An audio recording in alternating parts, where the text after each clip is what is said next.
Steve, you and I have been playing a new title coming to the world of PlayStation. Thanks to our friends at PlayStation for hooking us up with Rise of the Ronin. It is the next samurai game that we're looking to experience. How does it feel? We're going to give early impressions. You can look for our full embargo at a later date. And right now, I am approximately 6 hours into the game.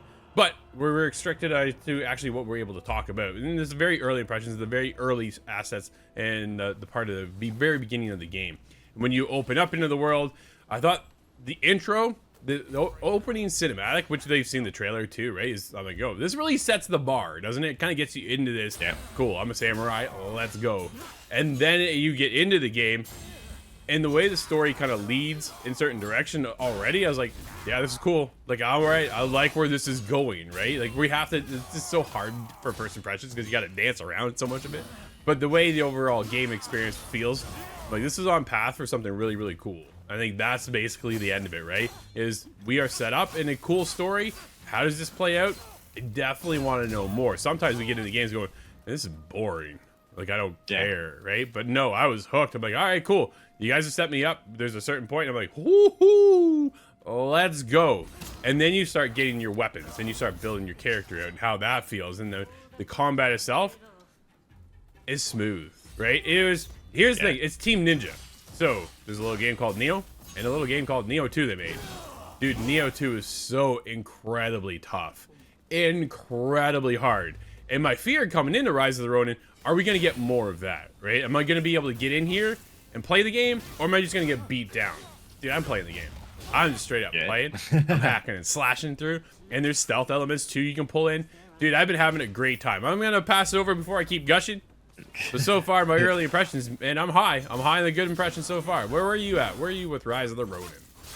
Well, I'm probably about 8 hours in at the moment, and the first hour after the cutscene and the basic tutorial, it's got me hooked. The storyline, at the moment, I'm really enjoying the voice actors or the voiceovers for the characters as well. I think now I'm sort of getting to understand my character and a bit more about the history, and obviously all set in Japan. And Very cool.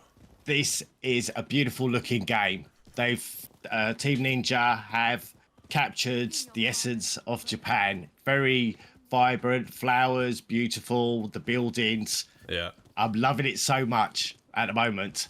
No, absolutely. There are some areas where I saw texture mapping, and it's just like a giant texture. It's like square, square, square, square, square, square, square. Hoping that gets patched, right? There is a day one patch coming, so we do know that will be coming into effect, and things will be changed here, there, upgraded, that, and this and the other. But that was one of the things I kind of noticed. I'm like, there's some texture mapping going on a little bit here, but okay, not a big deal, because when you do take a look at the rest of the world, right, there's a point you kind of come up and you come out of this cave and you're like, wow, how big is this world, right? Like, what am I about to get invested into? And then you get into some other weapons and some other gear. I like the gear. I like the loot. I like the feel of, okay, I'm going to go set out. This is where the open world feeling gets you, right? You know it's working, Steve, when you have a point of direction, but then you find yourself completely off the path, right? Yes. Like, that's very me. Cool. Was it? Yeah, it got you, did it? Oh, yeah, because you find a lot of, you do find secret areas sometimes, or because you do, like most open worlds, you do get resources anyhow. So it's always good to sort of go around and explore. You might find the odd hidden chest here and there, maybe. Who knows? But as we're talking about the game mechanics, I do like the way the controls are mapped out on the controller on the dual sets. I kind of like pulling up the wheel for certain things, and the way it's set out for me, I do like it, and I'm enjoying the haptic feedback as well through the game mechanics. That's very cool. The controls took me a little bit to get used to, because some of the controls involve you holding L1 or R1 and then pushing up on the D-pad or pushing down on the D-pad. So now I'm taking my thumb off the analog stick and I'm coming across, right? So I'm like, oh, this doesn't feel connected the way I want it to. But having said that, I have the DualSense Edge, so I can map that to a trigger now, right? Underneath on the back, and it just all clicks.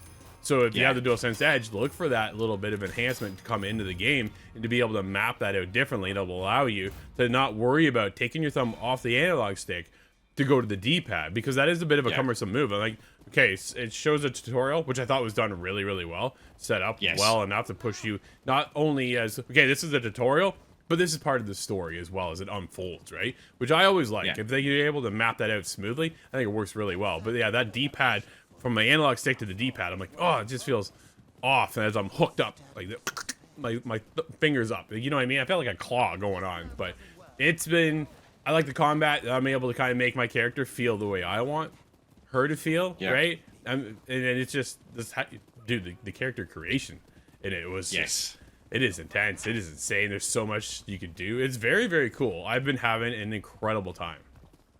Yeah. Would you sort of, the first few hours of playing it, did you get the feel of a slight Ghost of Tsushima and maybe Assassin's Creed kind of vibe to it as well? Because I've got a feeling, it did to me, and I've got a feeling that's going to appeal to the fans as well as obviously the Japanese history, but that kind of style of game. Absolutely. I feel it has a lot of touch of the Asian inspired with a bit of the mixed in with the Western side as well, right? So there is that nice balance between the two. If you're getting some of that cool, quirky aspects sometimes you can get in like the JRPG side of things, like the anime-ish. You'll know when you play it, just trust me. And then you get the Western connection, right? When you get into that Ghost of Tsushima, and then you get into the Assassin's Creed feel and vibe of the game, right? I thought it was, all in all, dude, I thought Rise of the Ronin, my early impressions has been on fire. I've been having a great time, and I put it down, and I'm still thinking about the game, Steve. I'm like, okay, when am I going back in, right? And then, as we said, full review coming soon, but I've been having a great time. What about you? Oh, 100%. And the more and more I'm playing it, like you, it's hard to put the controller back down because you want to just try a little bit more and explore something a little bit different. And it just opens up so much of what you can do in this game. Yeah, I think the possibilities become endless at the end of it, right? So definitely hyped to get in a little bit further, and then look for our full review here soon.